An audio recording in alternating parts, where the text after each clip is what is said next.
Hello and welcome to Unbuilt Giants, a series that looks at the development and demise of some of history's most notable and sometimes bizarre skyscraper projects.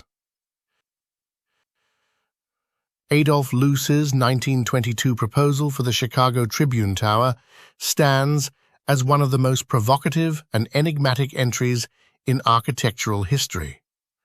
Conceived as a monumental Doric column stripped of ornament and wrapped in polished black granite, Loos's design rejected prevailing notions of skyscraper aesthetics and commercial function.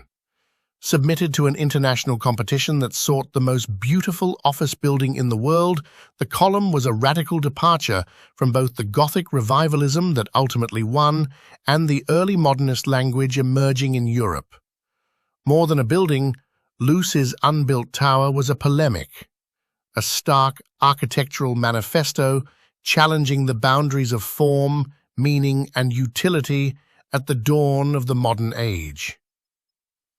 In the summer of 1922, the Chicago Tribune launched what would become one of the most influential architectural competitions of the 20th century.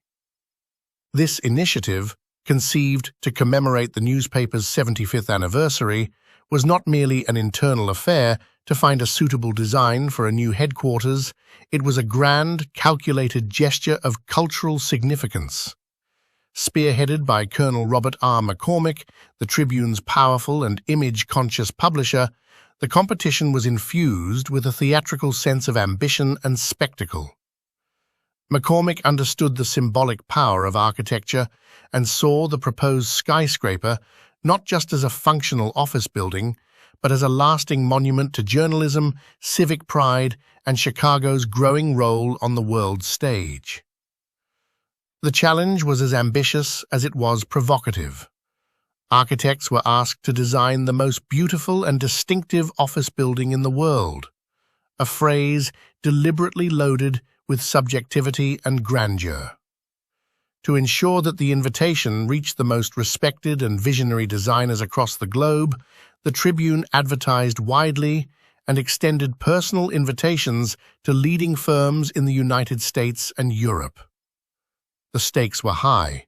A total prize fund of $100,000 was offered, an enormous sum for the time, with $50,000 awarded to the winning entry. This financial incentive, along with the prestige of the commission, drew an overwhelming response. In total, 263 architects from 23 countries submitted their designs, making it one of the largest architectural competitions ever held. The submissions represented a dizzying range of styles and philosophies, reflecting a profession in transition. Some entries clung to classical ornamentation, while others pushed the boundaries of modernism.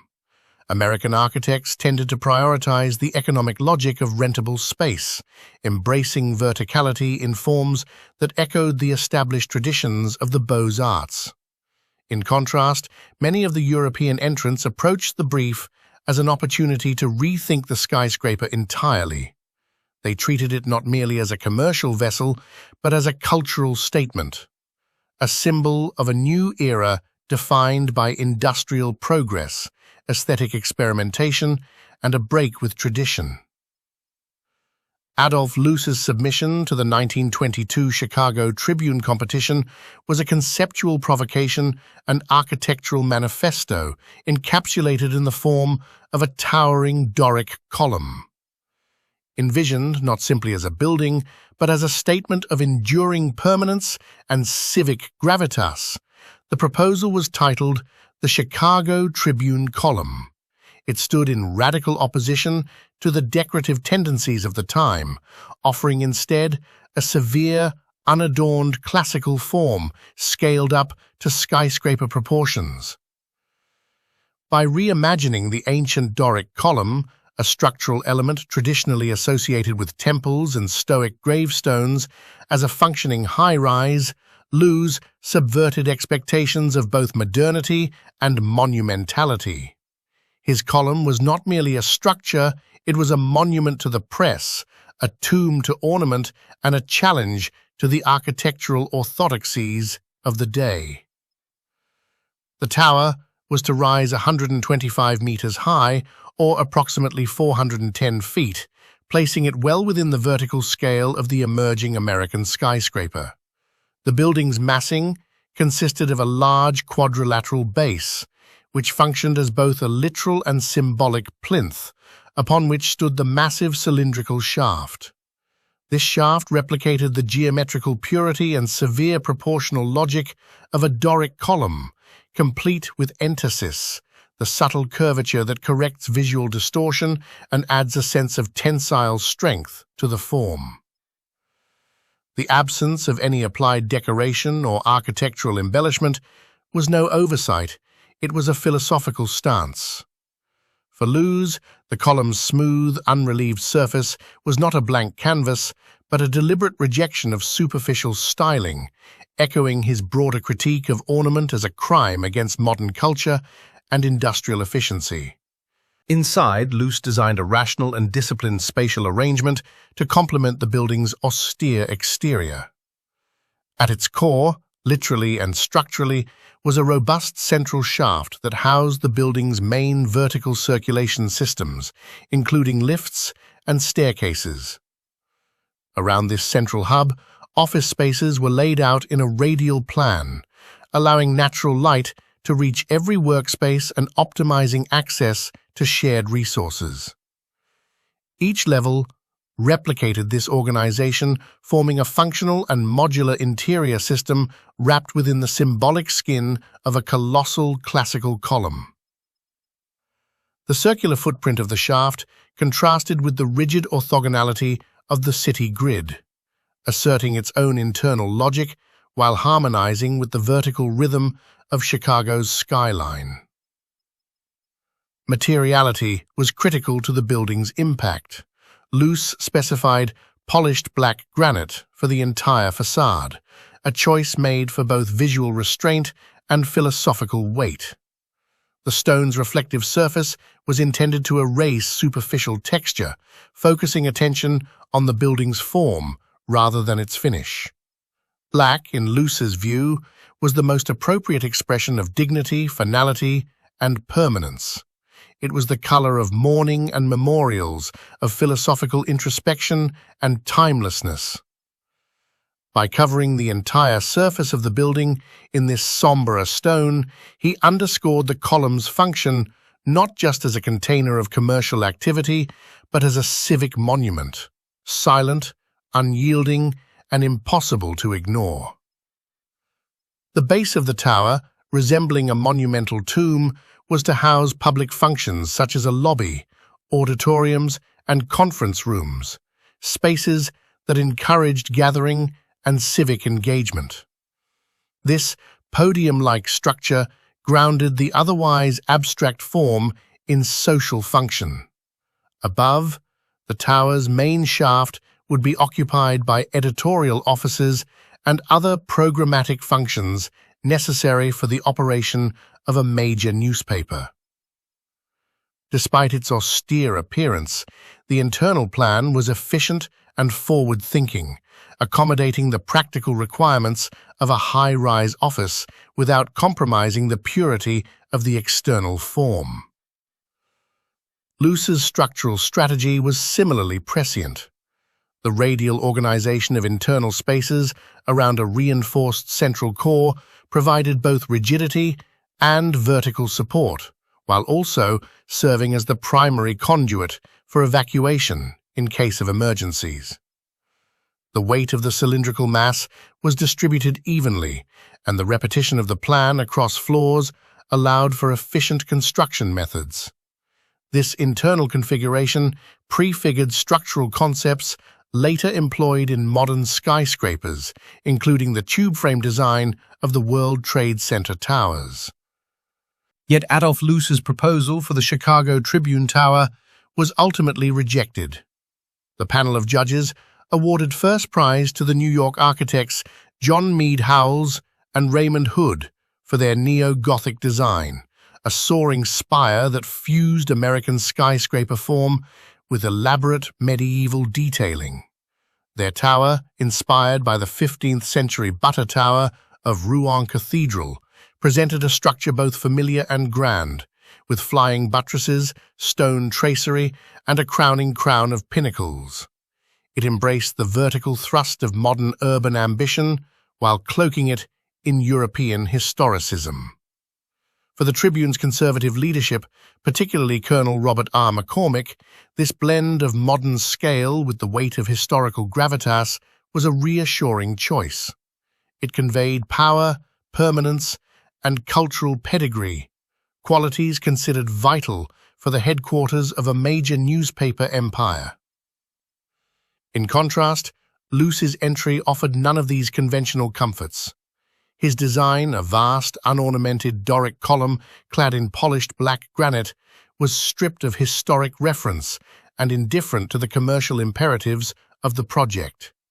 It defied the very premise of the office building as a profit-generating machine by subordinating functional considerations to an architectural ideal.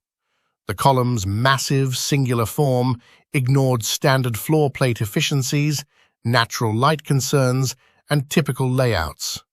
Instead, Loos offered a conceptual gesture, an icon to be read like a monument rather than inhabited like a workplace.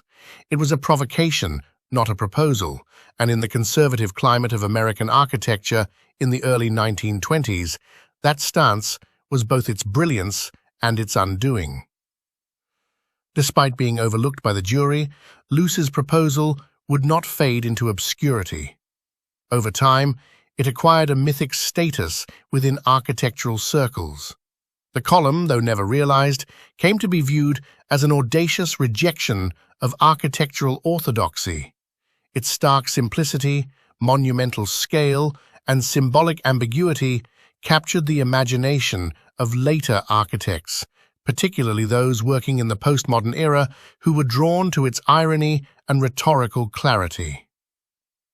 Loos had taken a classical form, the Doric column, and inflated it into a structure of absurd proportions, transforming an element of structural support into the building itself.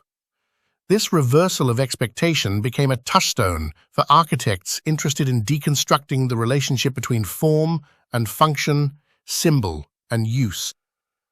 The idea of revisiting the Tribune Tower competition itself grew into a tradition of architectural introspection. In 1980, architect and theorist Stanley Tigerman orchestrated a provocative homage to the original event.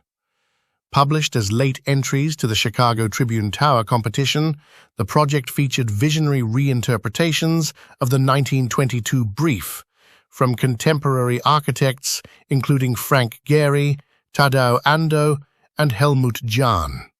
Many of these speculative designs nodded directly to Loos's proposal, either by mimicking its massive proportions or by echoing its conceptual rigor. Some entries pushed the irony further, turning the tower into a billboard, a toy, or an allegory. These late entries underscored the enduring grip of the original competition on architectural consciousness and cemented Loos's column as a perennial point of reference. Decades later, in 2017, the Chicago Architecture Biennial once again revisited the Tribune Tower competition, this time asking a new generation of architects to respond to its historical and cultural legacy. Loos's column was at the center of that conversation, presented both as a historical artifact and a conceptual tool. Some contemporary designers used it as a jumping-off point for critique, reinterpretation, or homage, while others questioned the very notion of the skyscraper itself. In all cases, Loos's vision served not merely as a curiosity from the past, but as a live question. What should a tower symbolize in its time, and what power lies in proposing a form that defies easy interpretation? Although the actual Tribune Tower, built on Michigan Avenue, embodies a more conventional vision, romantic, nostalgic, and formally intricate, Adolf Loos's rejected column has continued to cast a long shadow. it remains a canonical example of unbuilt architecture that has shaped architectural theory more profoundly than many completed buildings. A monument to contradiction, it is at once classical and radical, silent yet confrontational, severe but deeply expressive. The Tribune never built it, Chicago never housed it, but the column endures in textbooks, exhibitions, and the speculative drawings of generations that followed, a building that was never constructed but that has never disappeared.